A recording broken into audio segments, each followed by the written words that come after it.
Hi, good morning. My name is Mary Piccone. I'm the publisher of Telos Press. It's always an honor for me to do a welcome each year. It really is incredible that we are here at the NYU Deutsche House. Juliana Cranfield was unable to be here to do her welcome, but she sends her very best and a successful weekend. We have a few things. I'll have some housekeeping announcements throughout the day. If there's any questions about anything on the program, I'll be in the foyer. Feel free to ask. So without further ado, first of all, I want to thank everyone for coming, specifically our keynote speakers. Catherine Moderator, thank you very much. And also Reverend Eugene Rivers will be here later in the day. So I would like to thank David Penn and Adrian Pabst for putting an incredible program together. And without further ado, I will welcome the next speaker, David Penn, our editor of the journal Telos now. So congratulations and have a fantastic conference.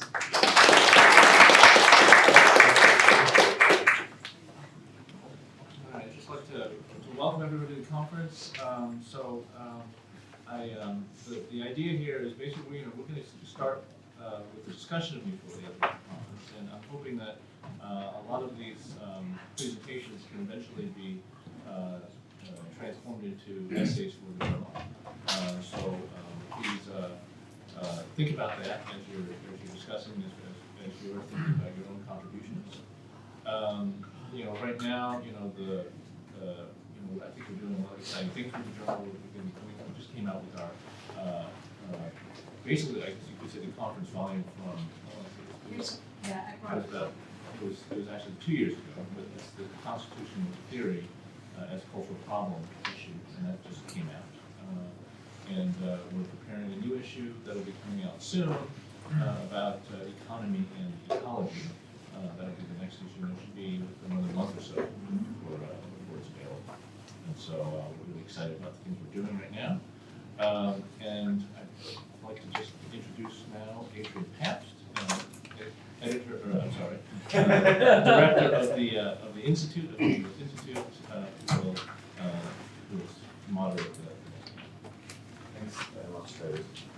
Well, very good morning for me, and can I have my very warm welcome. It's wonderful to see so many friends and colleagues, old and new. I think someone once said a successful conference is when you see a friend again and make at least one new friend. And that, I think, is very much the spirit of these conferences. They are, as you know, small in terms of numbers, but we, I think, pride ourselves rightly on being very collegiate, friendly, hosting for our conferences, and it's wonderful that we have both very loyal friends who come back year after year, but also new faces, and so we very much look forward to this edition, which I have to say I had less involvement with because David was still setting up the conference theme and the program, and so I'm very grateful to him for all that work. He, as you know, has moved on to becoming the editor of the journal, and I have taken over as the director of the Institute, but really we work closely together in terms of these events because the Institute hosts them, but we hope that, as David has already said, a lot of the papers will go into the journal.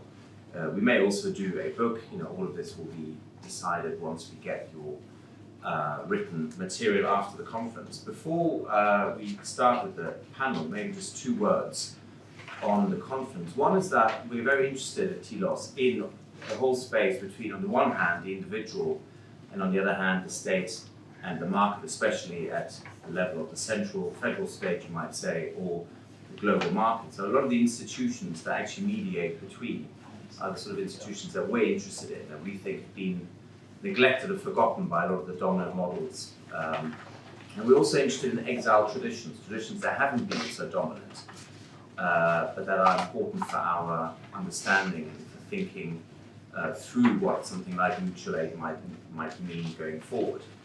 And I think mutualism is one such exiled tradition, and I'm sure we'll hear a lot from the various papers about just that. The second thing to say is that the Institute is also able this year for the first time, we're very proud of this, to give everyone who has signed up for the conference some books as a token of our appreciation of your participation. So we will find a way to get them to you. We're not entirely sure yet how, but we have lots of copies. So everyone will be getting a copy of The New Class Conflict, which is a book we published by Joe Kotkin, I think it was in 2018. Or possibly the year before that. Then we've got Mastering the Past on Central and Eastern Europe and the Rise of Illiberalism by Alan Hinsey, and also essays published by Alain de Benoit over many decades in Telos entitled Democracy and Populism, and what could be more topical than those three books. So we will give them to you as the day unfolds. And that's really something that we're very keen to do for you to be able to read up and then hopefully also reference these books in your work. Mary, just to clarify, the books that we're giving out are for the paid participants from Telos. What we are going to offer for the folks who register through the Deutsche House, we will offer a 30% discount on the books. If you're interested, and you can see me outside, and we can certainly, arrange for payment, etc. So I just wanted to clarify. Yeah. Thank you. Right, thank you again very much for being here. And so why don't we sort of seamlessly transition to the first session, which is on foundations of mutual aid, and can I call the speakers to come and sit at the front, and they are Marcia Pally, Wayne Hudson, Joseph Bendersky, and David Hansen. Please just take a seat already. And This is a great conference. Thank you very much, Mary.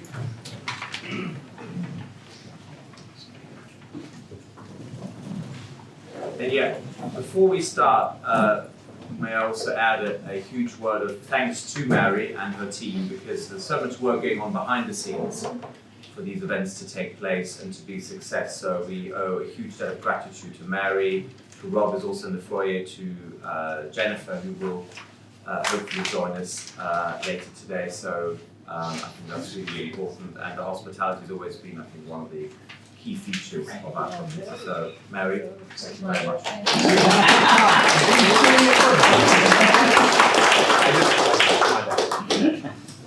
Okay, so it gives me great pleasure in introducing the first panel on foundations of mutual aid. And I think we'll just take the papers as they are announced in the program, in that order, which is not an alphabetic one, and hence makes it more, perhaps more curious. So we will start with a paper by Marcia Pally, who's a professor at New York University, and the paper is entitled Mutualistic Understanding of Humanity's Baseline. May I just say that we have basically set this up in such a way that papers are 15 minutes.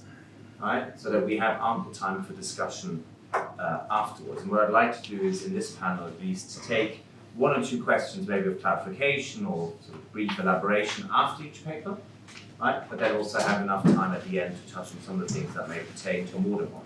Okay, so please do put up your hands when you have a question to our speakers.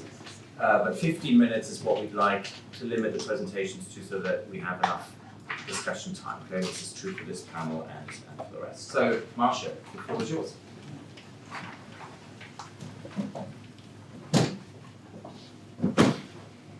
Thank you, Adrian, and thank you, David, and thank you, Mary and absentia, and thanks to all the entire team that put together the conference so that we could all be here. Thank you for being here on this frigid morning and making a wonderful pretense of being awake, which I am not quite.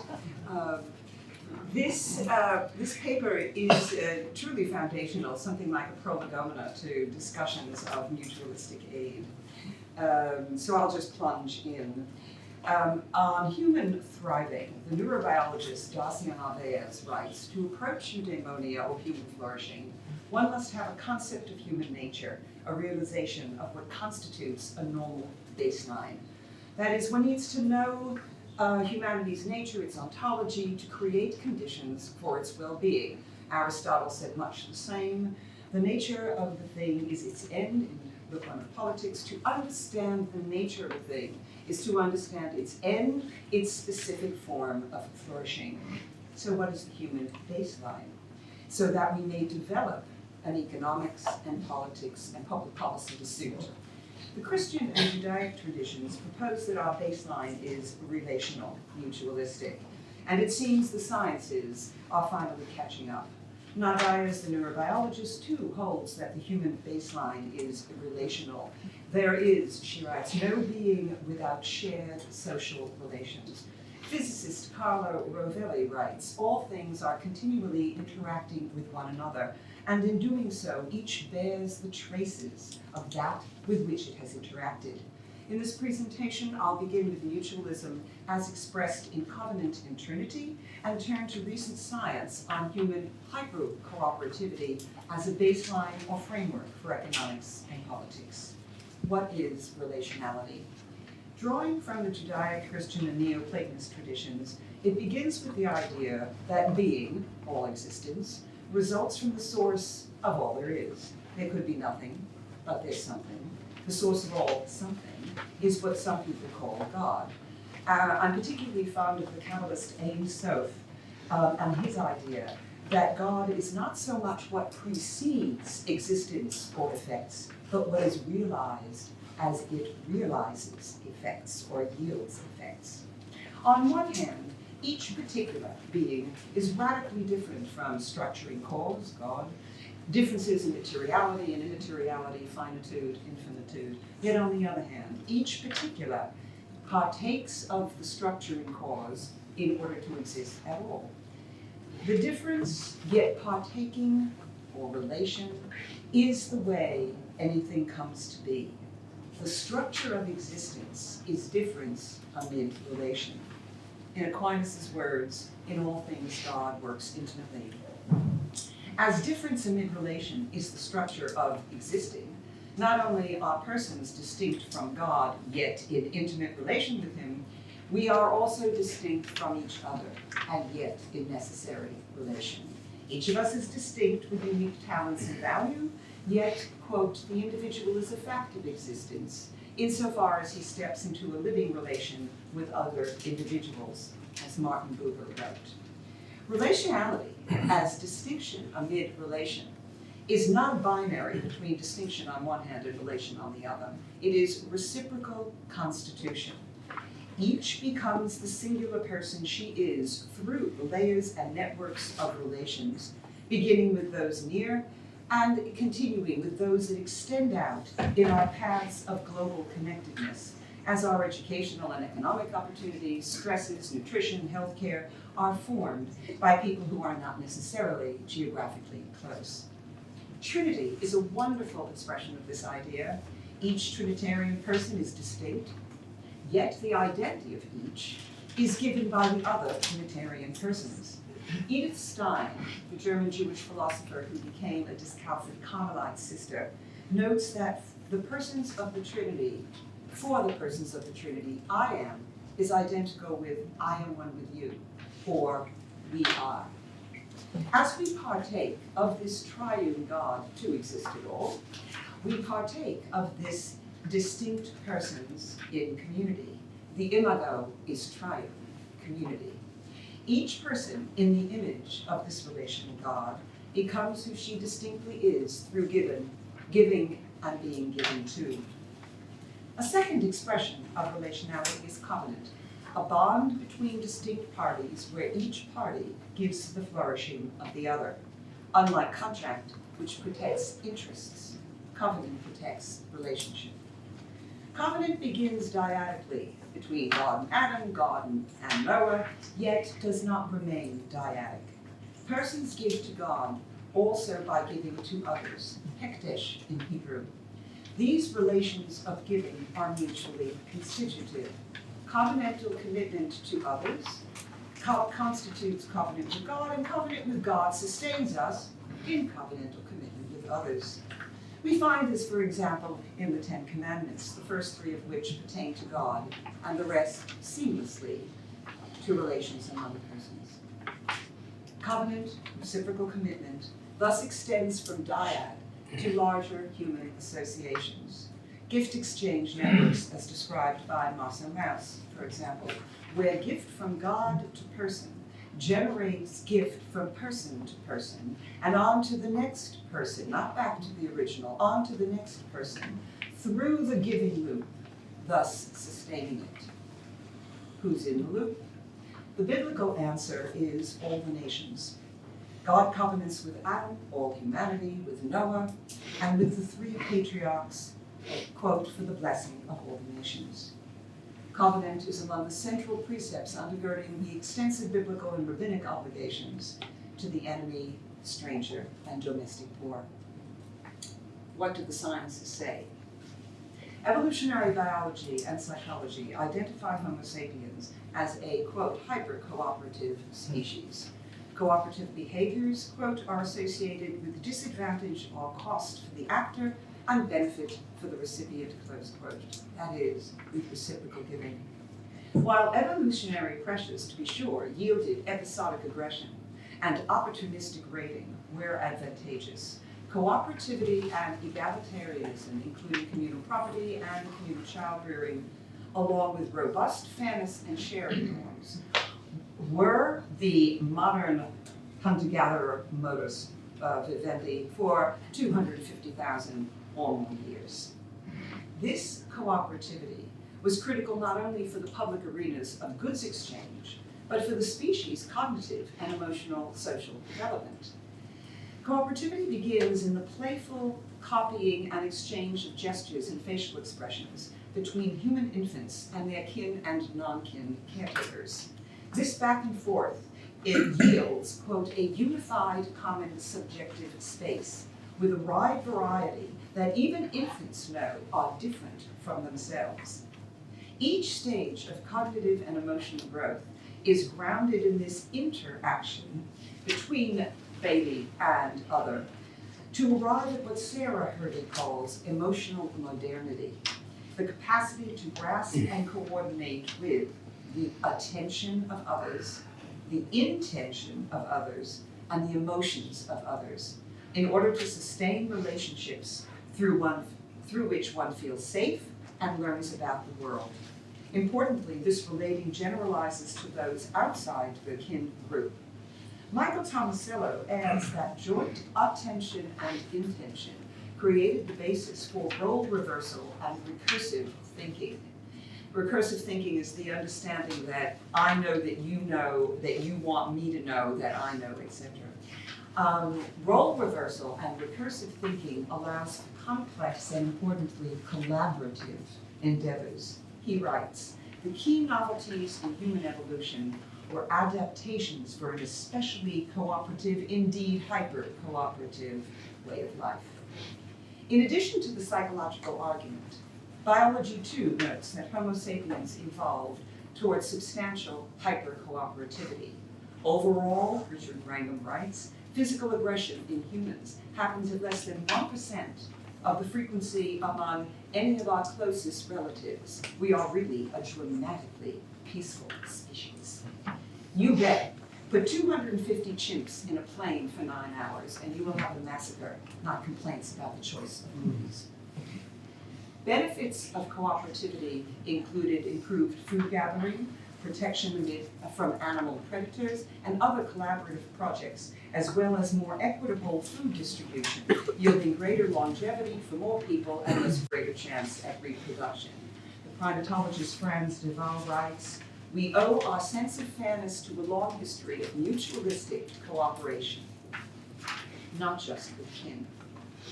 Aggression between groups may have occurred, of course, more frequently, owing to less need for cooperativity and thus a lower bar to opportunistic raiding. While this is possible, Clare et al. Find, quote, no conclusive evidence for intergroup fighting in the early pre-pottery Neolithic, 10,000 to 8,000 BCE. And they warn of the bellicosification of prehistory. Little of the fossil evidence can be identified as systemic rather than episodic intergroup aggression.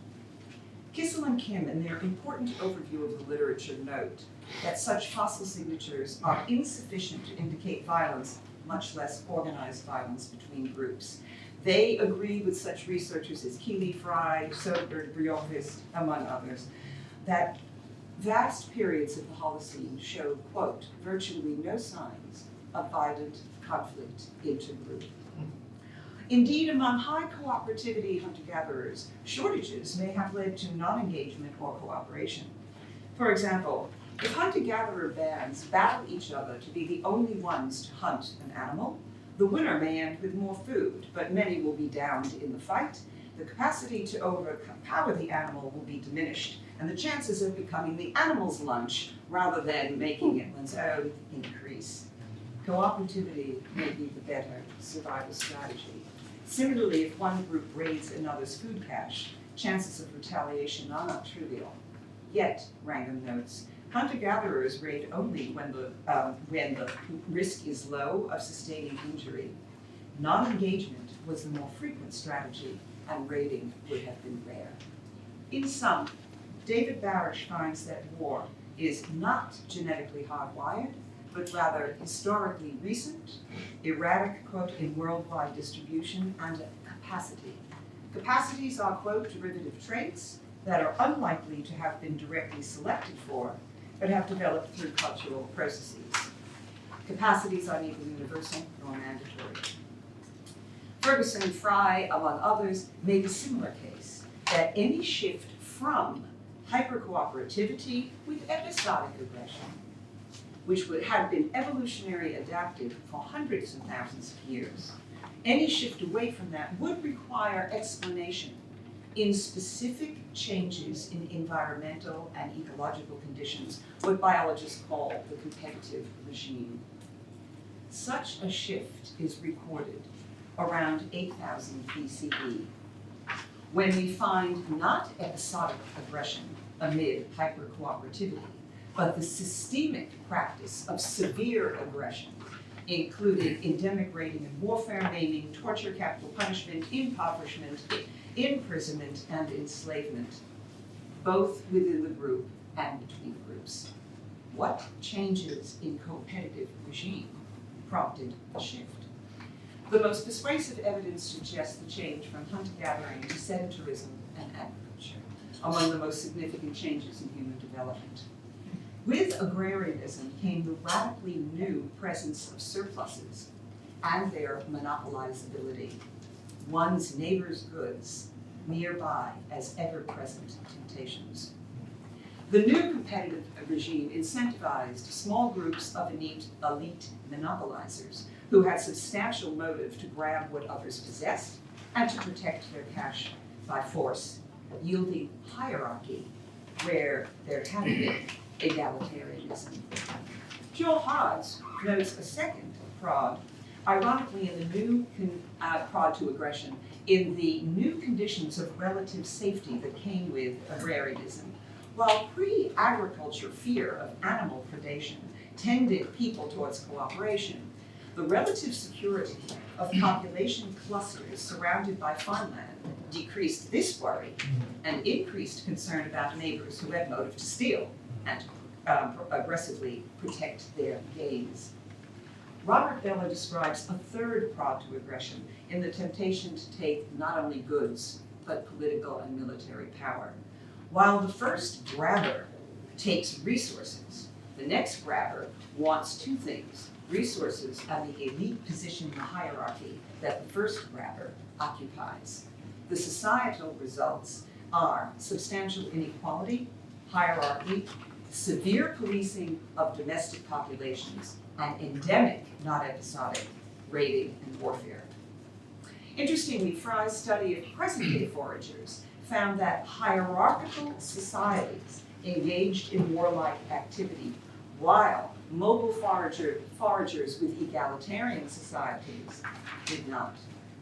To be sure, the shift to agrarianism and hierarchy violated long-evolved cooperativity that had been selected for over 200,000 years. But the radical changes that agrarianism and sedentarism entailed may have been sufficient to violate it, to turn episodic aggression into systemic practice. Yet, in closing, perhaps the 250,000-year experience of hunter-gatherer hyper-cooperativity remains with us as a resource from which to construct mutualistic societies today, or at least more so than if humanity had never lived under such hyper-cooperativity. There is some argument that cooperativity is contingent on the physical proximity and small-sized communities of pre-modern living. But it's interesting that today, toddlers do not strike out even at stranger children. 18-month-olds reach out to assist stranger adults, and children as young as 3 will disobey instructions likely to lead to harming others. Perhaps cooperativity is with us still as a ground for a more mutualistic organization of resources and mutualistic structuring of even capitalist markets. Thank you for your attention. Thank you very much, Marcia. A short history of 200,000 years of cooperativity. In under 15 minutes. Wow, I mean, that's more debatable, but it was very good.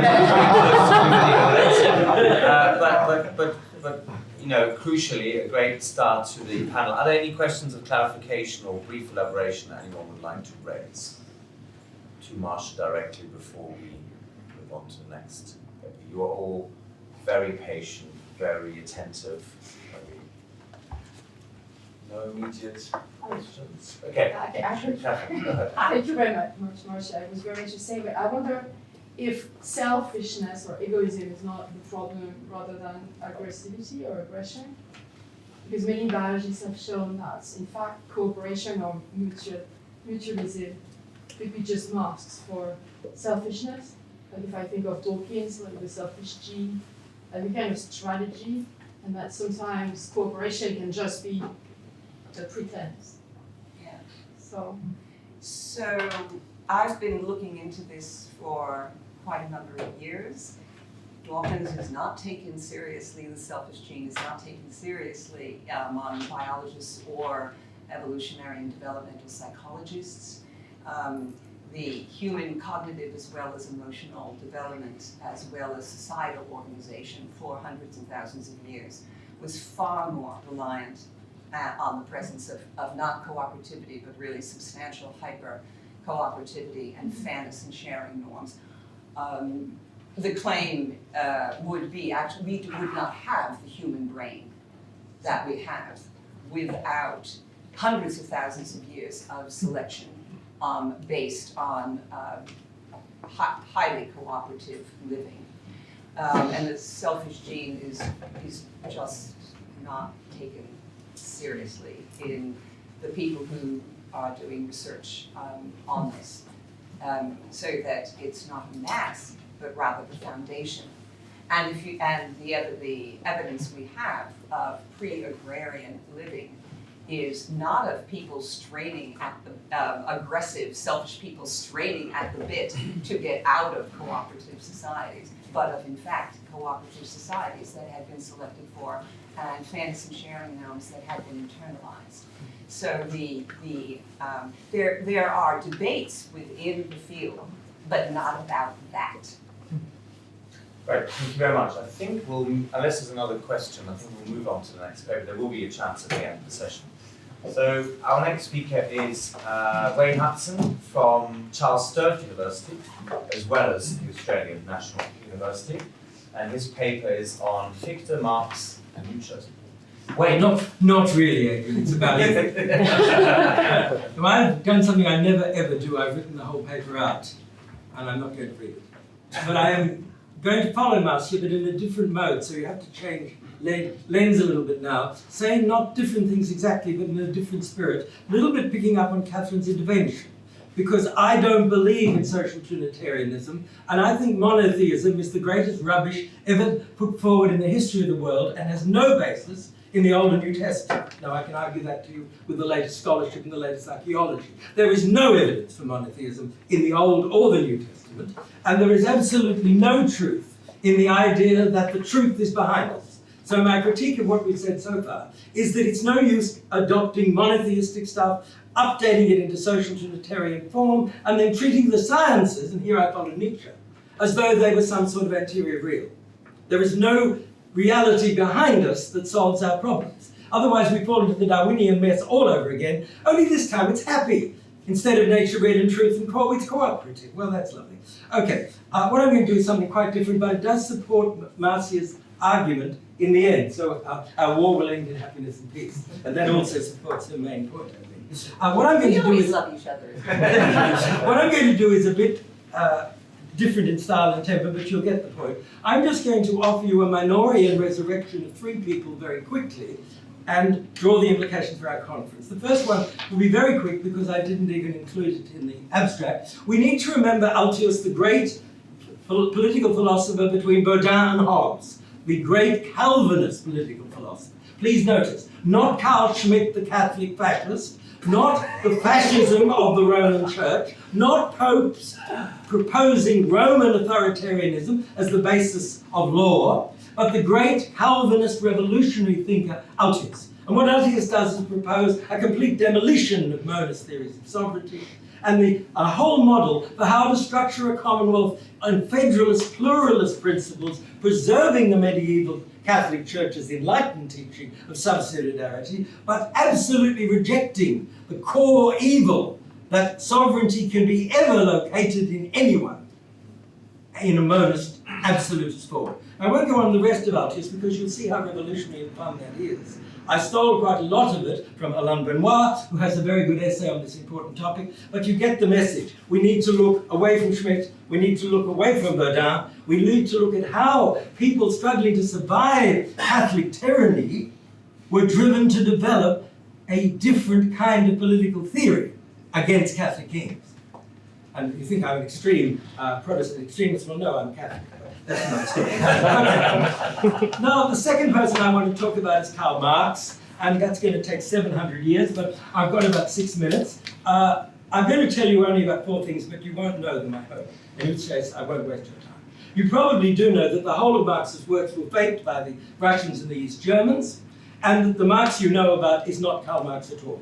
It's a terrible sham. They faked the text, they took out sentences, they add sentences. We're now getting the whole thing again in 125 volumes. And what is important is we're getting for the very first time 125 of Marx's notebooks, 31 volumes we've never seen before, which are about Marx's resurrection of 19th century science and his anticipation of the Anthropocene and his development of a concrete model of eco-socialism grounded in the science of his time. The implication, of course, is that it's useless, like everything else Marx wrote, but we would be very foolish to ignore the point. Because the underlying point, of course, is that Marx really did attempt to understand what had gone wrong in social and economic evolution and developed an account of that. The place to look for that is not in Capital, which of course was faked by Engels, including the title, including whole passages taken out, including passages put in, not in any of the works of the Marxists, which are all subnormally stupid, but in the Grundrisse. And if you read the Grundrisse, and you do need good German to do that, thoroughly, you'll see that Marx, and this supports very strongly where Marcia was going, was, to his dying day, not only the student of Greek philosophy, who argued for the philosophy of freedom in the structure of matter, little learned in society, in the very structure of matter, but a negative social theologian. Now, unlike Marcia, I don't imply a view of religion or theism by calling someone a theologian, but I do mean by a negative social theologian, someone who has a very profound pathology of what human beings get wrong and why under specific historical conditions. Now, if you've followed all that so far, you'll realize we have a new Marx, not the Marx of Engels, not the Marx of Marxism. The new Marx is, I'm going to give 2 characterizations, but we'll see where it goes. He's clearly a revolutionary conservative. And that's all through the text, page after page after page. He's clearly an idealist, materialist, realist. That's been known for a long time. It was known by Deborin in Russia, which is why Stalin murdered him. But it means that everything we've been told is fundamentally mistaken because Marx does think that the answer is already developing in the concrete reality of the world. It's in the letter to Ruger, dream of the thing. Zaka, träum of the Zaka. Zaka is untranslatable into English, but you get the feel of it. It's a revolutionary conservative thesis. The second thing that you do get in Marx, particularly in the Grundrisse, is an extremely profound account of how human freedom and individuality is perverted when social relations are converted into relations between things. That's his central point. And notice that it's a moral point. Notice that he has a strong doctrine of natural law. Notice that he's scholastic in logic, not modernist in logic. And notice finally, and most important of all, that it ends up in a vision of a society in which there will, for the very first time, be free individuals. So Marx, if you like, is the greatest liberal the world has ever seen. And unlike Adrian, I think that's a good thing. Now, I'm causing trouble, and you see the style, and you know it'd go down better in Paris than it would in Rome. But never mind, I've got to do it with Fichte, because this is less well known to you. Now, I can't do the whole of Fichte in 6 seconds, but I will, because I have no more time. Fichte influenced Marx. Thesis on Feuerbach is profoundly influenced by Fichte. Marx's vision of what will happen in the future is profoundly influenced by Fichte. So if we look to Fichte again, what do we find? Well, we find again that the Anglo-Saxons have made a total hash of it as usual. Not just Americans, Anglo-Saxons generally make a hash of German thought, and a terrible mess of Marx, a terrible mess of Hegel. Look at Brandon's new book if you want an example, 900 pages of nonsense. And have a look at the literature on Fichte, it's terrible. There are 250 monographs in German on Fichte, and no one in the Anglo-Saxon world, including me, has read them. All right, well, what does Fichte do? You know, you have the Wissenschaftslehrer. What you may not know is he leaves 27 different versions, and they're all different from each other, and he tries in all of them to say that everything depends on intellectual intuition. You throw your hand up and say, what is it? He doesn't know. And he spends thousands of pages trying to say, and he doesn't know. So what is the importance of Fichte? The importance of Fichte is, I think, that Fichte sees that it's possible to reconstruct ancient noetic on social principles in a praxeological form, and use this as a basis for a rational society which will be based entirely on vocative social life. Now here's the link suddenly appearing to mutualism. But I don't pull it out of the nature of biology, thank you, happy. I don't pull it out of the so-called Jewish Christian tradition, which I don't think ever existed. I don't do that. I pull it out of the essential thesis of Fichte, that if you can perform the social noetic in the way he indicates, you will arrive at an account of transcendental philosophy, which will be the only account that can make our view of the world coherent. Now, Fichte is, of course, an extremely nasty rationalist person. But the thing you have to hear him saying is that if you don't adopt transcendental philosophy of a hard sort, your view of the world will be a rationalist. The moment the West is falling apart because our view of the world is irrationalist. Doesn't prove that Fichte's right, but he has a serious alternative, because what we've chosen to think instead leaves us without a proper account of rational agency and a meaningless universe. Fichte has a way out of the abyss. I don't suggest it's correct for a moment, but I suggest that it's extremely important, because it enables us to found social thought not only in finished social ontology, as we must do, but also in an account of the vocative. And an account of the vocative is stronger than any kind of wishy-washy process philosophy relationality theory, which refuses to hierarchize relationality and therefore can't explain anything. A stronger account of the vocative has to be in terms of call. It has to be the vocare in a very, very strong sense. And Fichte shows how to develop an ethics based on that, not the American interpretation, which is that it's a kind of American Hegel, but it's all about recognition of something like that, of the social constitution of the self. No. It's about absolute vocative call, and the meaning that has for a rational account of the universe. Now I'm going to very quickly tell you what he says about that and play one short trick on the way home. The short trick is crucial. When we wrote about Fichte or read Fichte, we didn't understand his philosophy of mathematics. Now there's now an absolutely brilliant book by an Australian, I'm proud to say, on Fichte's philosophy of mathematics, and what he shows is that the Wissenschaftslehrer is the mathesis of mathesis. So if you haven't got Fichte's philosophy of mathematics, you can't read it, which is why you went to sleep on page 3. If you add his philosophy of mathematics, you see that Fichte is actually saying something technical, difficult, demanding, yes, but with revolutionary implications. And these revolutionary implications are roughly these: because we are plastic beings, personally and social, because we are in a universe in which the reality is not behind us, because technology is transforming us for good and evil, we have to develop a protective moral metaphysics, or the human being will be destroyed. That's the Fichtean claim. We have to develop a moral metaphysics, or the human being will be destroyed. It's important because that's also the main thesis of Chinese philosophy for the last 200 years.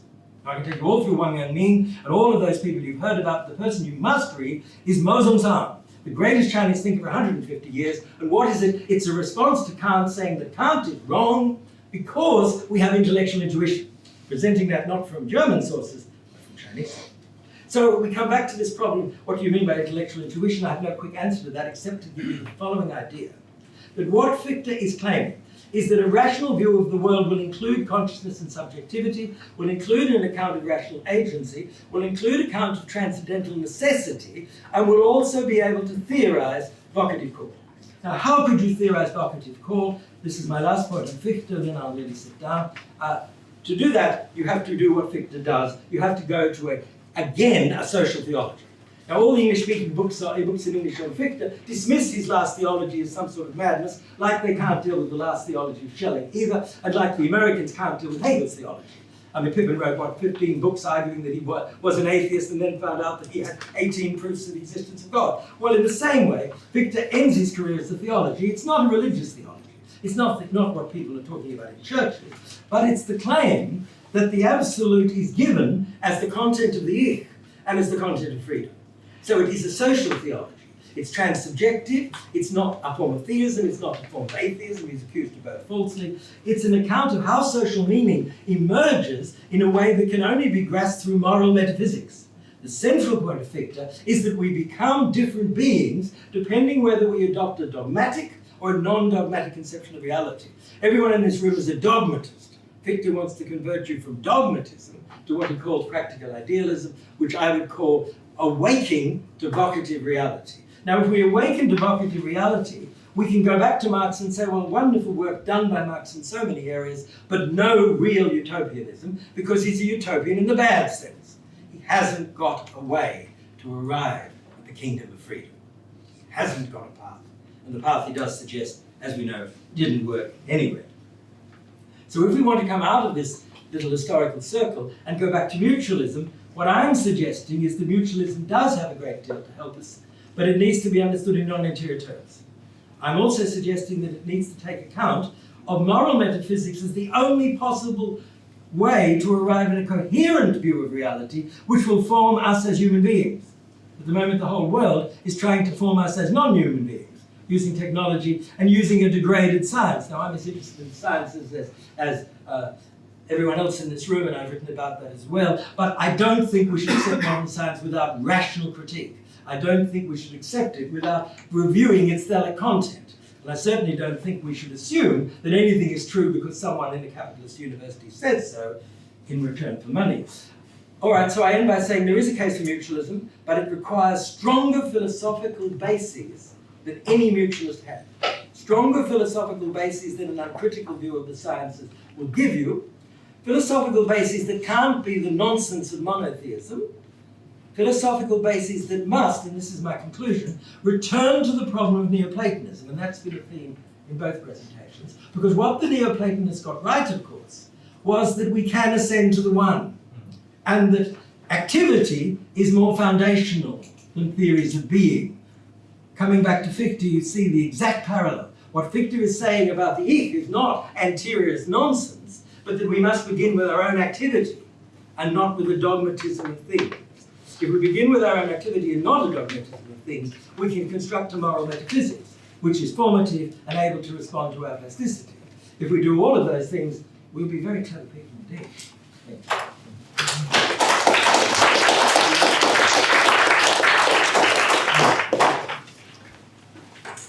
Questions to Wayne?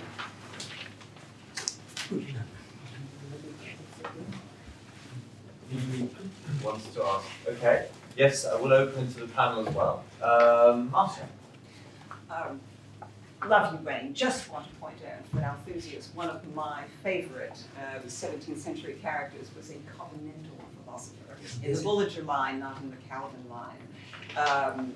And it is from covenants that he located sovereignty, not in a person, certainly not in the monarch, contre Baudin. And very importantly, was enabled to abstract value and practices from the person of the monarch, right, to the transcendent level, so that you could not tweak it to suit the reigning power. Yes. Peace be to you. Okay, any other question or comment? Oh yeah, David, go ahead. Can you just repeat the name of the Chinese philosopher who wrote Yeah, that one's easy. M-O-U, Mo, Zongsan, Z-O-N-G-S-A-N. He's the leading new Confucian philosopher. Z-O-N-G-S-A-N. The wiki, there are articles on the web, wiki entries. He's one of the three main new Confucians, but he's the most important Chinese philosopher of the last 150 years. In a way, it's Wang Yang meaning again. It's the doctrine that relates to our conference. He argues that we have innate moral knowledge, and he argues that we can perceive moral truth. So it's a hard argument about intellectual intuition. Of course, it doesn't mean perception in our sense. It's all muddled up with very sophisticated Sanskrit theories of Buddhism, which I didn't go into for good and proper reason. When you first said it, I thought you said Mao Zedong, but I didn't think that was. Mao Zedong, I'm relieved. well, Mao Zedong was also, of course, a Buddhist logician. Yes. Yes. Great, thank you very much. We turn to our third paper this morning by Joseph Bendersky of Virginia Commonwealth University, and the paper is on Gustave Le Bon's crowd psychology, a historical caution in the midst of the contemporary pursuit of neuroscience as a path to new social policies. Joe? Yes. After listening to the first two papers, especially Marcia, I realized I should have changed the title to read not only pursuit of neuroscience, but also evolutionary psychology. All right? And thank you for setting the stage for me, Marcia. And I'm sorry about what I have to say. I didn't know your paper. All right. In an age in which astounding scientific discoveries impress us on an almost daily basis, like this morning, I detect in my own mind a worrisome reversion to deferring to scientific authority in human relations. Such concerns are often perceived as unnecessarily alarmist. There is, we are assured, little if any chance of a resurgence of the authoritative scientism of the 19th century, particularly its long refuted social Darwinist variant. There are, of course, major debates regarding the benefits and dangers of genetic engineering every day. Yet increasingly, discoveries in neuroscience, neuropsychology, and evolutionary psychology are discussed as the cutting edge in the future study of human society, including the fields of philosophy and even the course of human history itself. Although such scientific advances in neuropsychology and other of the so-called hard sciences are undeniable, the prospect of these somehow leading with teleological certainty in a positive historical direction is quite disturbing to me as a student of history. For it was this certainty and confidence that was at the very heart of the earlier positivist progressive scientism. By exploring the crowd psychology of the father of social psychology, Gustave Le Bon, my paper will provide, I hope, a necessary cautionary historical perspective about where such deference to science as a source of social understanding and policy can lead. Le Bon had a mutually reinforcing relationship with 19th century positivism and scientism. Living between 1841 and 1931, he was both a product of that scientism and a major contributor to it. He was a prolific writer whose work exhibited tremendous thematic breadth. And this extended from human cultural and biological evolution to those warning of the catastrophic worldwide revolt of inferior Asiatic and African races. He wrote a critique of the feminine tendencies in modern society, and even a work on the psychology of the horse. His reputation, however, and enduring impact rested mostly with his study of the psychology of crowds, which extended into various works later on the psychology of socialism and the psychology of evolution. The Harvard sociologist Gordon Alport called Le Bon's book on the crowd the most important book ever written in social psychology. With 50 French editions and translations into 16 foreign languages, The Crowd ranks among the best-selling scientific books of all time. Although Le Bon's crowd psychology is still referenced today, its racial foundations usually are completely ignored if they're known at all. Perceiving himself as much as a natural scientist in the evolutionary tradition, as he was a social theorist, Le Bon promoted what he called the law of the mental unity of crowds, certainly mutualism. A crowd developed characteristics quite distinct from individuals composing it, just as individual biological cells unite to create a greater living organism different from their individual makeup. In the creation of a crowd, the intelligence, rationality, and even cultural effects of civilization in an individual succumb to the ever-present, though unconscious, instincts and passions inherent in each race. A kind of collective hypnosis takes control as the individual sacrifices his rationality and his rational self-interest to the collective interest. Losing his individual will in this emerging crowd, the individual descends down the ladder of civilization as he becomes a primitive creature acting on instinct. As part of this crowd, he can engage in violent and ferocious behavior. But this situation can also unleash enthusiasm and heroism. Le Bon identified entire nations as crowds whose behavioral characteristics were determined primarily by their inherited racial traits. With racial traits dominant, tradition, education, institutions, environment, and even the distinctiveness of varying historical situations remain secondary influences. Speaking of the invisible soul of a race, Le Bon wrote, "Our conscious acts are the outcome of an unconscious substratum created in the mind, in the main by hereditary influences.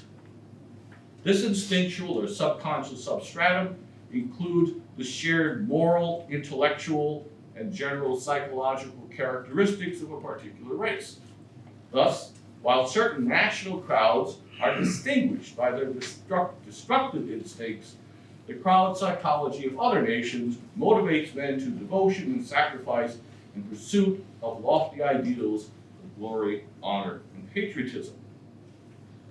Heterogeneous crowds were inferior to homogeneous crowds. And relative to the question of mutual aid, Le Bon determined that the more homogeneous the higher races were, the more homogeneous the higher races were, the more likely they were to instinctively embody common sentiments that allowed for a sense of mutual interest and responsibility.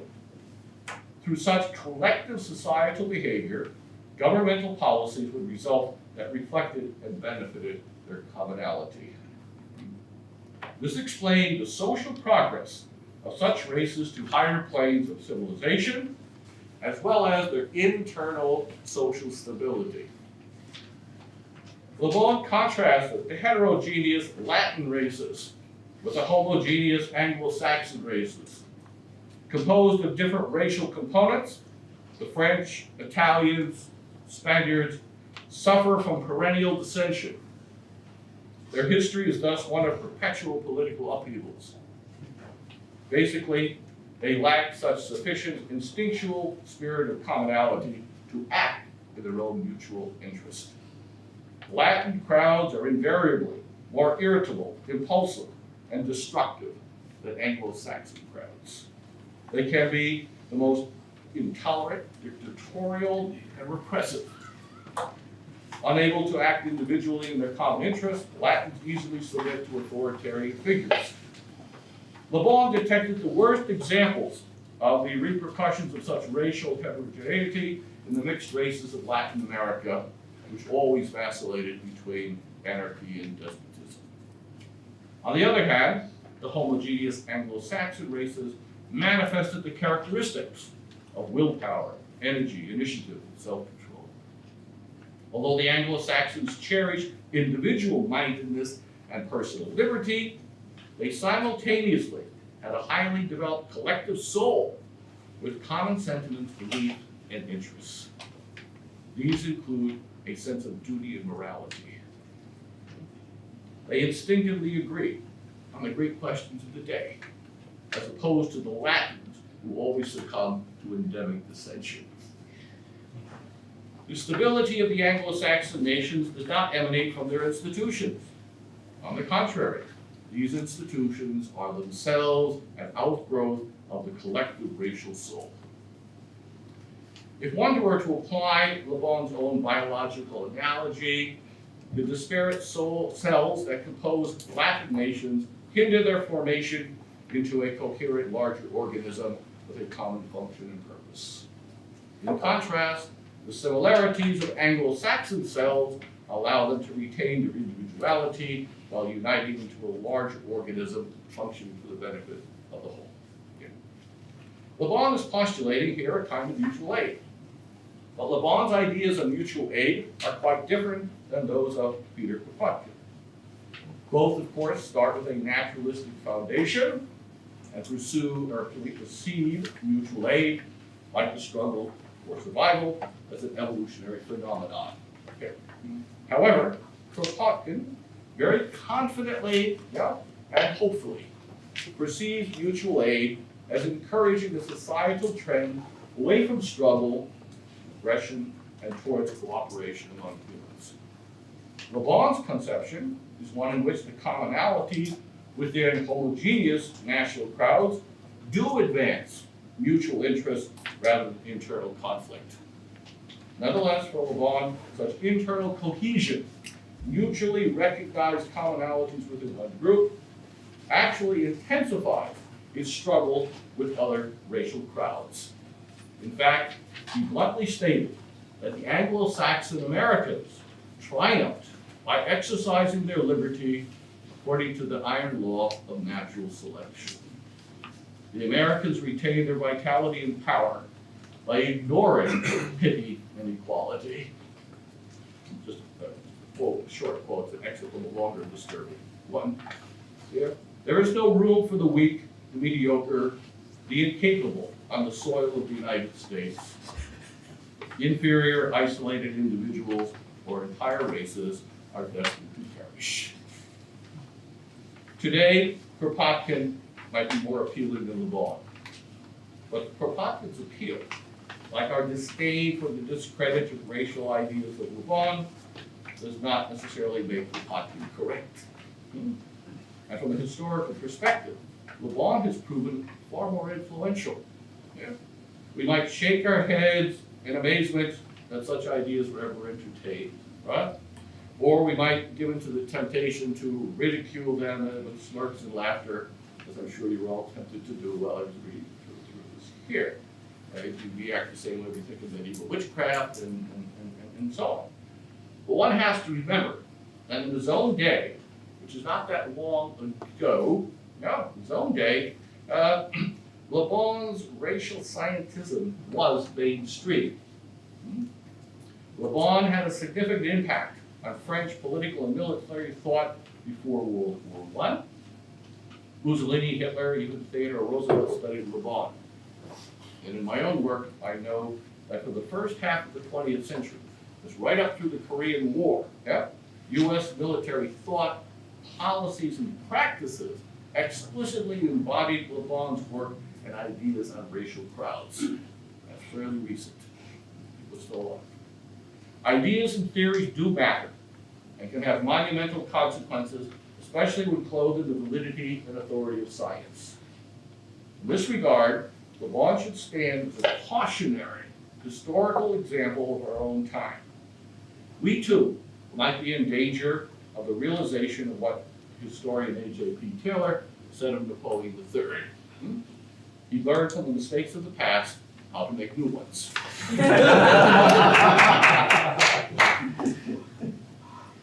Despite their great discoveries and future promises, neuroscience, neuropsychology, I can put evolutionary psychology on the side because I have a problem with it, They're still in the scientific infancy. And thus projecting social theories and policies or historical trajectories on basic these is risky to say the least. This is particularly the case when it is done with such confidence that somehow this will lead in a positive social direction. Does anyone really know where the discoveries of neuroscience will actually culminate? Or what it might reveal about the neurological foundations and impetus for group behavior? So much would seem to be speculative. Might it not possibly indicate that distinctive human groupings are neurologically prompted toward mutual group hostility as opposed to mutual affinity and interest as a species? Or might social policy, based upon a premature or dubious speculative interpretation of supposed scientific evidence, be so misguided that it leads to a modern version of crowd psychology, in either a progressive or atavistic version? Indeed, positive outlooks on what this might mean for humanity are generally conceived of in terms of the framework of the Western tradition. However, such science will undoubtedly likewise be invoked and then utilized by regimes in China, Russia, and similar non-liberal democratic states. They will, more likely than not, promote and legitimize social policies from which Western advocates of progressive hopes of neuroscience would recoil. Thank you.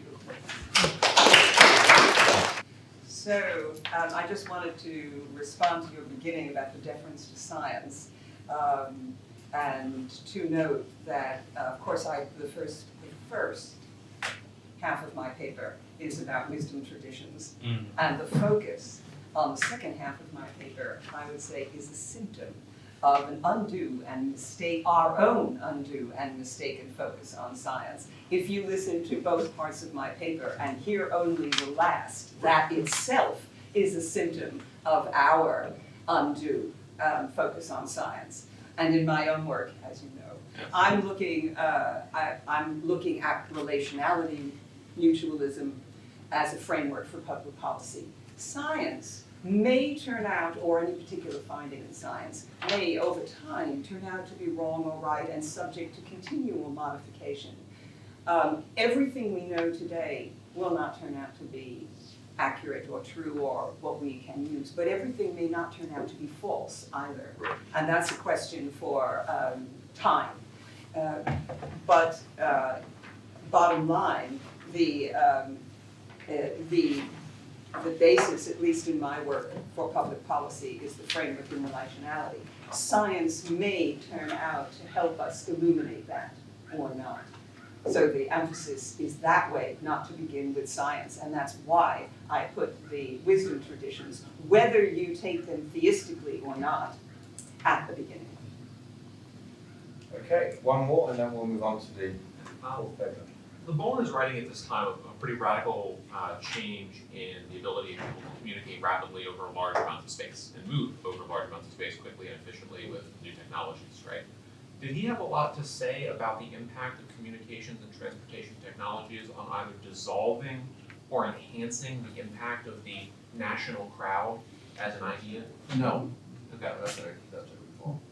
It seems to echo like contemporary technology. You know, I went back and reread it. That's not his orientation. Okay, I think we're going to move on to David's paper, and then we still have time at the end. So next paper is by David Pound of the University of California, Irvine. It's on state sovereignty and trade. Thank you, Adrian.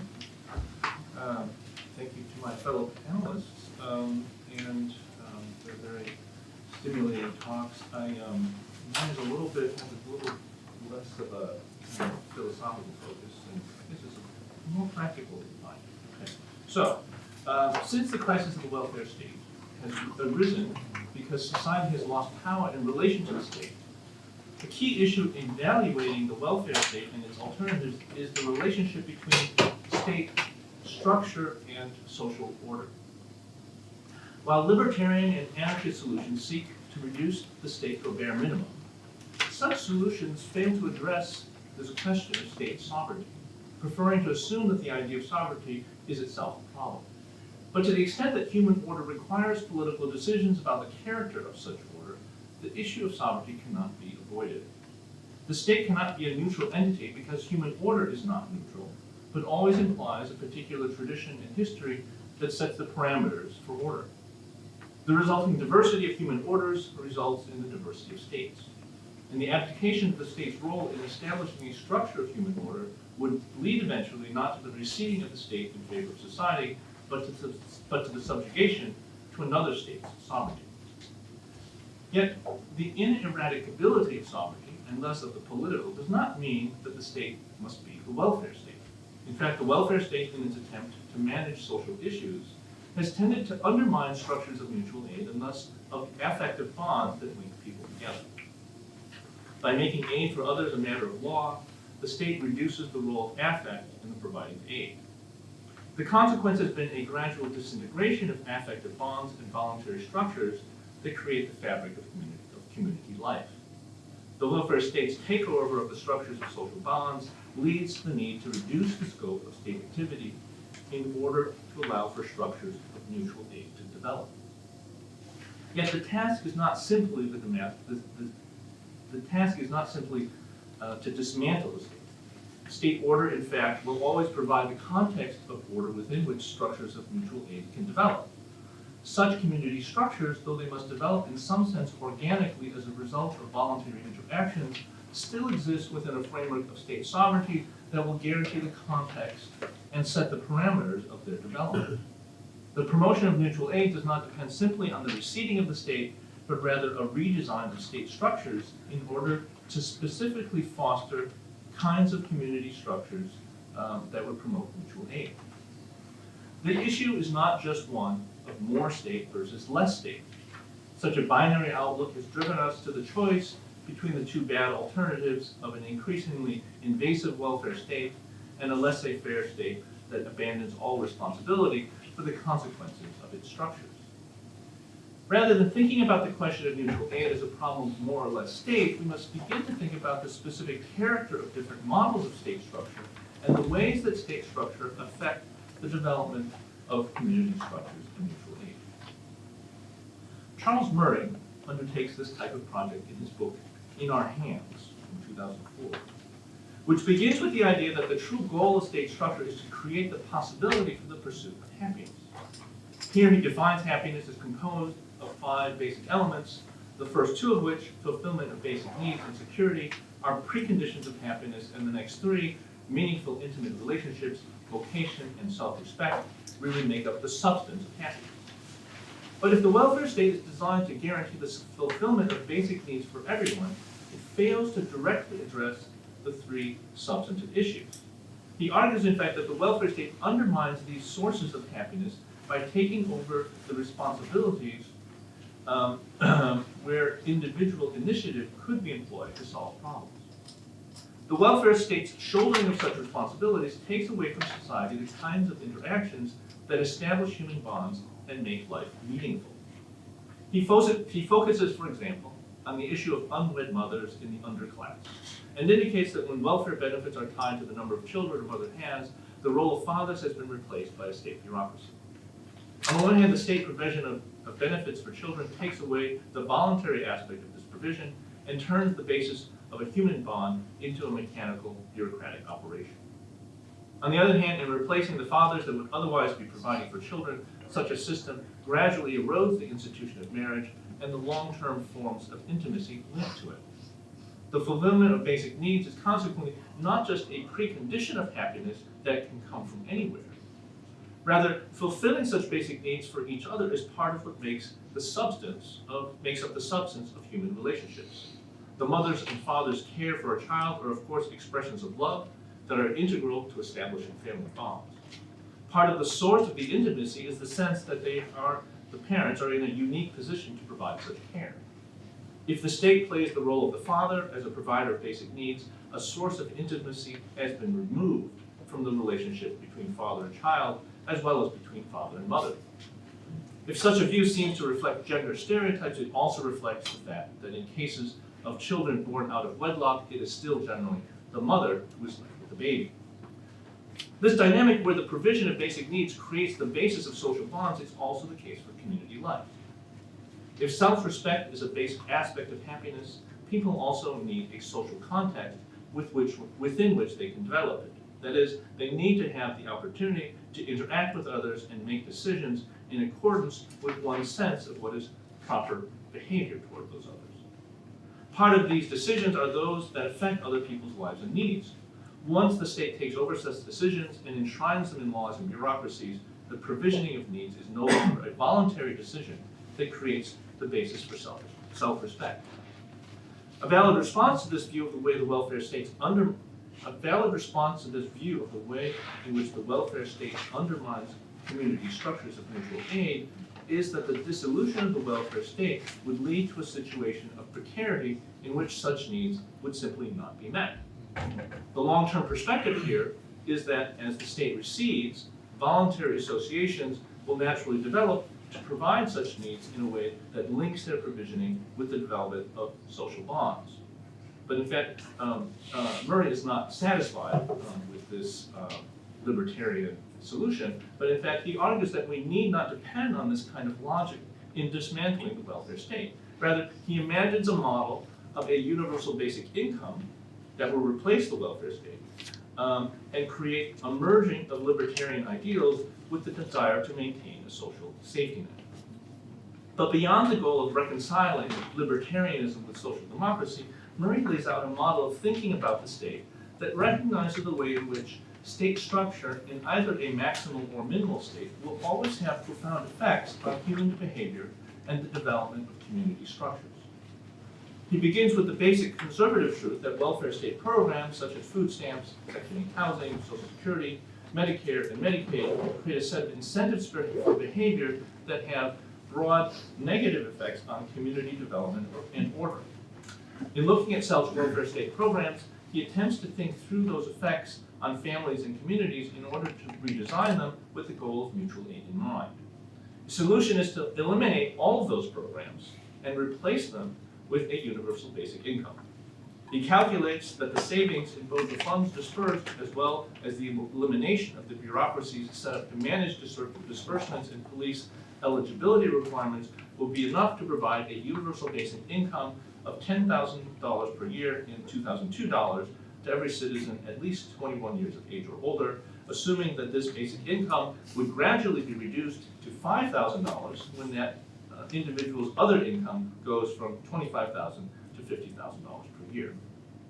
While this calculation recognizes our economy's wealth and its consequent ability to provide such universal basic income, the more important aspect of his plan consists of the structuring of such income in such a way that it promotes the kind of community development and mutual aid that he would like to see. One of the key goals that he cites is the building and buttressing of family bonds and structures. A key problem with the current welfare state that he sees is that its programs are often based on the need to limit one's income in order to be eligible for benefits such as food stamps or Section 8 housing. These requirements not only create a counterproductive incentive to limit or hide income, they also create a sense of stigma against those who take advantage of such benefits. His design of a universal basic income avoids these problems, first, by making the basic income universal, thus eliminating any stigma, since all receive the benefit, and second, by creating a high income threshold to begin phasing out the basic income.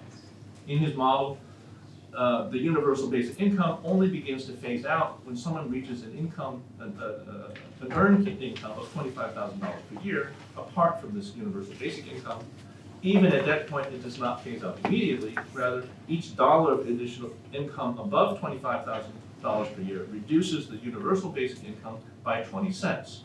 The structuring of universal basic income consequently does not create an incentive to avoid or hide work. Any income up to $25,000 per year is gained in addition to the universal basic income. Each dollar earned above $25,000 per year does reduce that universal income, but at such a slow rate that it still makes economic sense for an individual to earn this extra money.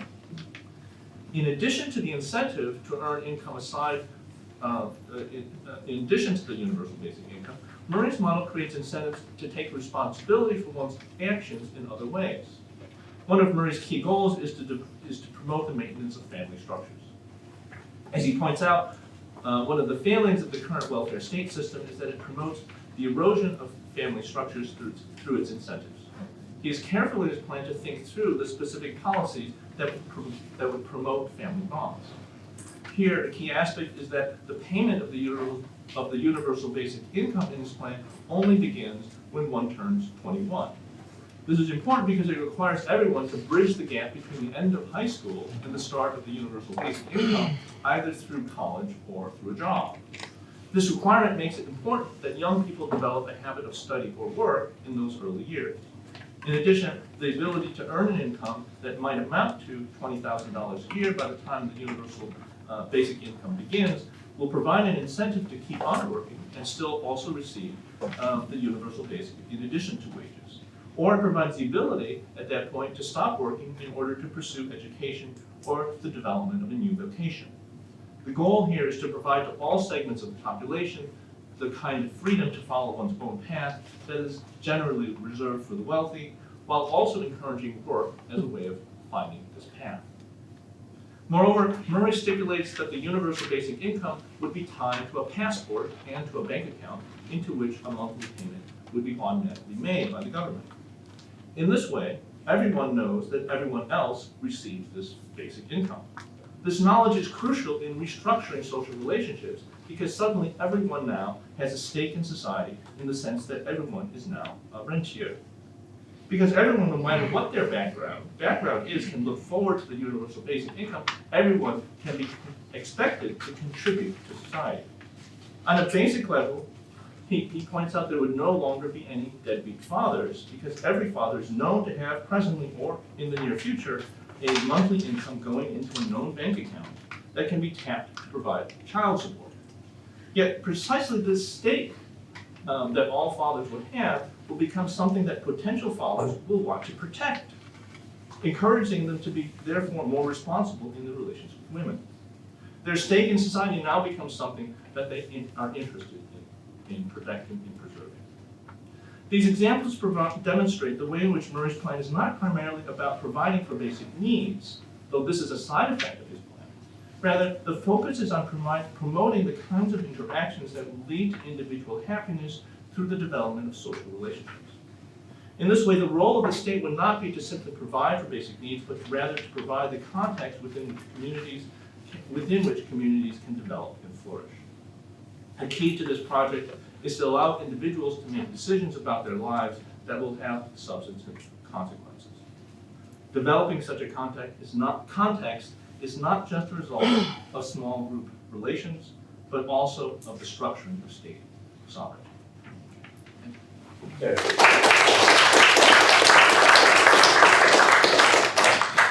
Okay, questions to David in the first instance, and then to other panelists as well. Are there any questions for David's paper? Yes, please, go ahead. If you could also maybe mention your name. Donna. Yeah, thanks. So, thank you for your paper. The problem I have with your paper is that what happens when people who receive $10,000, they look around and they see all the inequality, all the gaps, and they have $10,000. And what can you do with $10,000 a year? I don't know. If I were in New York City with $10,000, I don't know what I would do with that. And the idea that that encourages me to enter in long-term relationships with my $10,000. So what I see here is pacifying people, and I see a lot of discussion about dignity, but I don't see myself being empowered to have dignity. I love the idea of helping fathers, men, becoming more prevalent in their children's lives, but at the same time, I really want some solutions. And with Murray, I don't know his work. Thank you for pointing that out. I would like to see how I can use it. But that's my question for you. How do you feel about these solutions which are not systemic, not taking into consideration where we are going with our capitalism, with our rampant capitalism? What I see here is a destruction And our solutions are, okay, let's try to be happy with our $10,000. I can't survive with $10,000. Maybe if I go back to Romania, but you know. Okay, let me take the second question for David as well. Sure, yeah, I'm Chet, and I guess I had sort of a related question, which was if Murray reconciles, or how he kind of deals with this 21 year, like when you're 21 is when the mutual aid kicks in, and so that one would be encouraged to work or study, and that would strengthen family bonds. But what about individuals who are rejected by their families? Like, for any number of reasons, that an individual might be rejected by their family. Does he sort of provide a response to that, or? Okay, so David, both. So I think the focus here is not so much on specific solutions that we're going to be providing to people, but rather, and for covering all of their needs, right? Rather, the idea is that you're going to be providing everybody with kind of, this universal basis, right, with which to kind of start their lives and continue their lives. And that's kind of it's a replacement for the current social safety net, right? But the focus of it is not so much the safety net, even though he calculates that the amount of aid that you would be getting, this is $2,002, so if it was like $2,020, I would probably have to like maybe $14,000 a year, something like that, right? And so the idea is that amount is actually pretty much equivalent or more than the most that anybody would get in welfare benefits through all these other programs, right? Whatever, the food stamps and aid, what was it? Section 8. Right, yeah, it used to be called aid to family and dependent children, but there's a new Work. Yeah, anyway, and so he calculates, it's actually more than people would be getting, and in fact, it's probably more than people would be getting with Social Security for the most part as well, right? And so you can replace all these programs with just this very simple solution, no bureaucracy, and it doesn't provide any answers to specific social questions, but it basically leaves it to people to figure it out themselves. Look, we're telling people, here's the money, do with it what you want. Right? You've got a problem, here's the money to solve it, and it's not to solve everything, but it kind of provides you with a kind of a baseline, a floor, from which to kind of go out and seek out other solutions. Because obviously people can work and earn money in order to get more money than that, right? But it provides a baseline, and precisely for people whose family rejects them, they still get the universal basic income as an individual. Provides a baseline. If we're all at the baseline. I mean, you're gonna give this person, if you're giving everybody the same amount. Everybody gets the same amount. That's ridiculous, because next door, I mean, I grew up in Park Slope. What was interesting when I grew up in Park Slope is everybody lived next to each other. You had black, you had white, you had rich, you had poor, and the kids I grew up with had a lot of money. I never realized that until recently. That's not a level thing. If I'm getting $2,000 and they're getting $2,000, but they already have $7 million that their grandmother gave them when they was born, just to give it to them, not to mention the money that they're gonna get when she drops dead, not to mention the money they're gonna get when the I have friends that have inherited, and they're never coming back to Park. So 3 or 4 brownstones, now that we're old and our parents are dropping dead. So I don't see how giving everybody the same amount of money creates any chance for anybody. Okay, so David, if you want to respond to, there's another one. Is that to David as well? Yes. Okay, fine, let's take that question, then we'll open up. Oh, there are more? Okay, so, what's your name? Jacob. So the objective is to reduce the amount of bureaucratic administration necessary to provide what the welfare state currently does. In a way, that's part of the way it's implemented. Would there not be another bureaucratic apparatus required to ensure that the market doesn't just capture this additional money, right? That rent and other necessities aren't just immediately don't just sort of take that UBI right away and leave people where they were to begin with. Would that not require some administrative apparatus to regulate? So, I'm Anna Keller from Kentucky. Yeah. And actually, I live on $9,000 a year from a Pell Grant in a small town in Kentucky, plus food stamps, and it's very hard. It's very hard. I wanted to say that Charles Murray has done bad genetics and he's done bad economics. And even if he's done good social science, like, it's hard to trust when he moves into a field in which he doesn't necessarily have expertise. It sounds like this program's means tested, for one thing, which means you need to have a bureaucracy to ensure that we know people's income. So when their income increases above $25,000, they get a lower cash payment. It sounds like maybe during moments of expansion of the private economy, people will be flushed into the UBI program, and during contraction, they'd re-enter the private sector, but I'm not quite sure how that counter-cyclical movement works and what kind of a hit that takes for somebody who loses a higher paying job. Right now, people up to $100,000 a year are often living paycheck to paycheck because a lot of where inequality comes from is it comes from the rent that's taxed on various parts of our life. You know, car loans, education, credit card debt.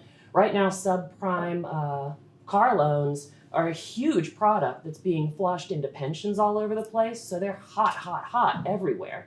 The minute everybody's got a certain amount of money, of course, there's going to be capture of that money. It feels to me like this program is sort of a neo-feudal program, you know. My income is paid out of the endowment of the college I go to, which is $1 billion. Bloomberg's spending that much out of his pocket on his presidential campaign, right? So this program doesn't seem to deal with a lot of the structural issues in our society in the way that, like, a jobs guarantee program or something aimed in promoting industrial democracy might do, which would be something that Murray and the American Enterprise Institute would rebel against intensely. Okay. So that's my Thank you very much. So, argument. Yeah, it's just really fast. To David as well? Yeah, it's David. Okay, Well. go ahead. So What's just your name? Sarah, hi. I'm sorry, David. I mean, David gave the presentation. Yeah. You have to apologize. Yeah, I know. So my question too is to this question of capture, right? So we have like payments, right? Your rent could go, whatever. But we live in a city where not everybody's a citizen, right? So if we have $10,000 fundamentally attached to a passport, and then like your rent goes up because your landlord automatically assumes, oh, you've got $10,000 more to spend, right? I can jack the rent up. This isn't a rent control, right? And so then how does that contribute to making social life more unlivable for those of us that are undocumented? Okay, so David, a few minutes to respond to all questions, comments, and objections, and then we'll open up to other questions. I will just sort of repeat what I've said before, in that Not about density. in order to point out that this plan that he develops, really is not focused on providing for everything, right? It's not it's like a blanket solution for all social problems, but it's based on this sort of theory of mutual aid in the sense that it's based on this theory that once you've given this money to people to do what they want with it, and not put any strings on it, no kind of provisions, no other safety nets other than the universal basic income. It allows people to make choices about things and to develop their own solutions. And it might be market-based solutions, right? So, I'm not going to go into it, but he has a whole other section about health insurance and how to deal with health insurance. But I'm not going to talk about that.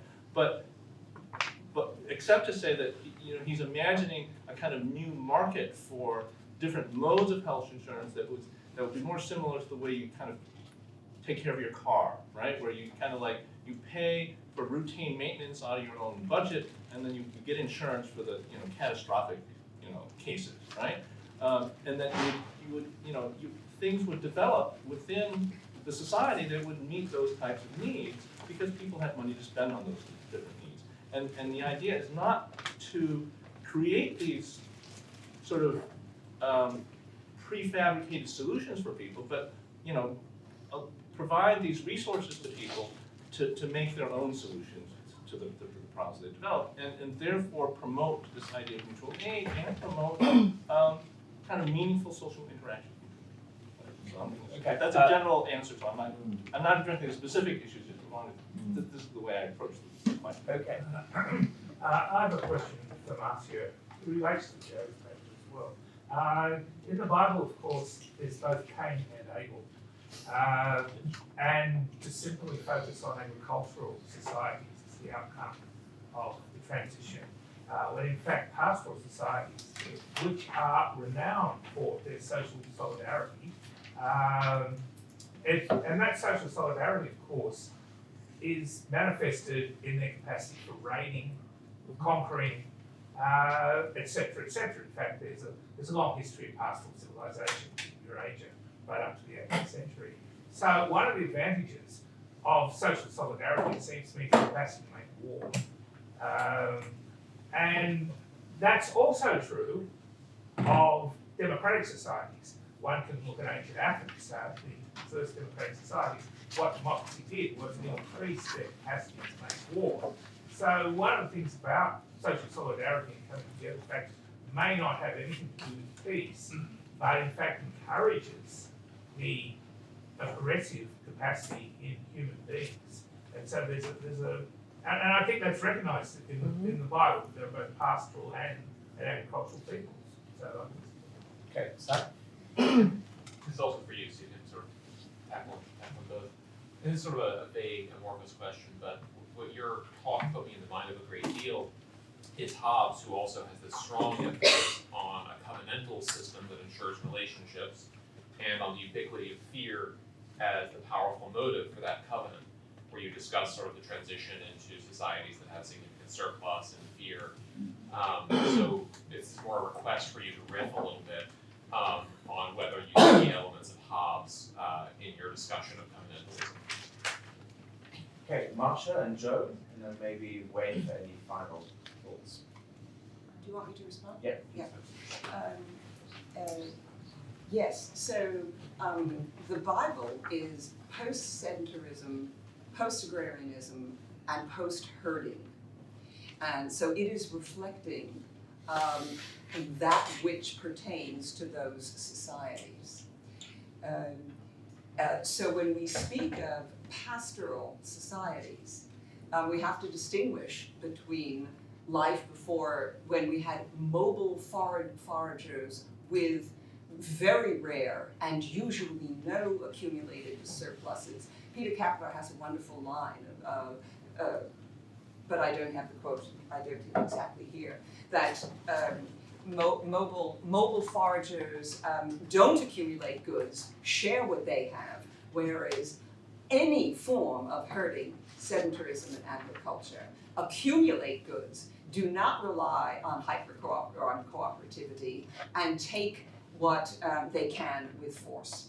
So you're quite right to raise the pastoral, the herding mode of food attainment. But the distinction made still in the literature is what happened about 8,000 BCE. And the rule in evolutionary biology and biology in general is when there's a radical change in behavior, it has to be accounted for. The persuasive argument today is that sedentarism agriculture, which included herding between 8,000 and 6,000 BCE as it developed. But that needs to be distinguished between mobile foragers who had none of that, neither sedentarism, nor herding, nor accumulated agricultural surpluses. And we can talk more about that, but just to sketch out what the basic distinctions are. So Hobbes, there are many discussions of covenant over the millennia, and they are not all the same. We know, for example, that covenant was part of the US legal system until the 1964 Civil Rights Act as a legal agreement among persons to exclude usually blacks and Jews from buying real estate in their neighborhood. And that was called covenant. So the word covenant has been used in a wide variety of meanings and contexts. So I am using relational, reciprocal, and mutually constitutive notions of covenant to illuminate relationality. Hobbes's focus on fear is already what the biologists would call a post-agrarian sedentarism and so on worldview. And Hobbes's writing on fear is terrific. He's not only he's a very good psychologist in addition to the other things that he is. But I'm not using his ruminations on covenant because I'm explicitly and transparently looking at things like Trinity, Eucharist, covenant, in their relational modalities to illuminate relationality. I'm not doing, for example, an annotated bibliography of all possible uses of covenant, right? So that's how my work goes, right? I'm looking for things that illuminate reciprocity and mutual constitution as a framework for public policy. Joe and then Wayne. I'm not going to talk about the Bible, but there's something to that. But my problem with so much of this is that it's highly speculative, right? We're talking about prehistoric times, right? No written records, pastoral societies, various society migrations, and so on and so forth.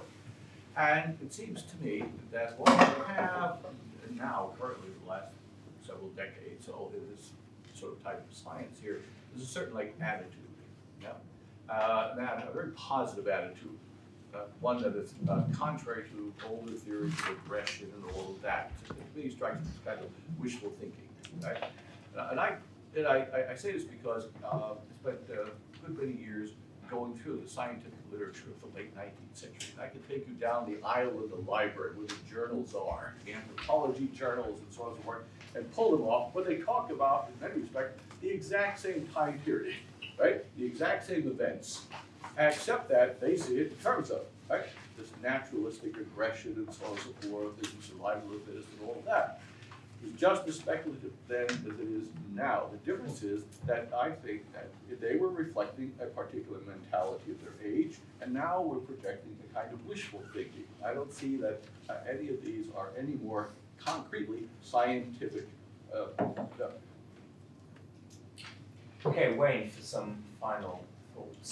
I think I probably agree with David. I haven't read Murray, and I don't think I like what Murray seems to say, but I do agree very much with David that this whole conference needs to pay attention to what actual arrangements can be put in place, what actual organizational forms can be developed, and what's wrong with the ones we've got now. Because when you go to any conference in the world and people attack capitalism or inequality or social injustice or domination, it's all lovely, you've heard it all before, and you've even read the boring books they've just read for the first time. But it doesn't actually help a single child or a single old person. Now, my view of the United States, as David and other people here know, is very favorable, but not to your institutions. I think you've got the worst institutions in the world, not only a dreadful political system, but a dreadful medical system, a dreadful legal system. And I say that because I come from a country that has good ones, and the gap is simply enormous between the mess you see here and a country that actually knows how to do it, where we don't have this rubbish of 10,000 homeless people on the streets of San Diego, or masses of old people being carted off to gambling casinos, or young people being given porn because it makes money for the people who provide the porn. So I want to say we have a much more radical approach. We have to get rid of this rotten system in the United States. No one in the world will want it now. After Trump, the whole world, particularly in Asia, is sitting down and saying, we won't follow the American filth. You have to hear that. That's what is being said by the bankers of Asia and the generals of Asia, let alone in China. And it's very important because they're right. If you produce this, no one will follow you into the filth. They will go the other way. So if you want a better society, you have to have better institutions, better arrangements. I agree strongly with David. It's not a matter of, though I gave you grand philosophical bunk, that's not what it's about at this level. At a higher level it is, and this comes back to Marcia's correct point, because if you want a better institution, You have to bring in the subjectivity of the human being into how it works.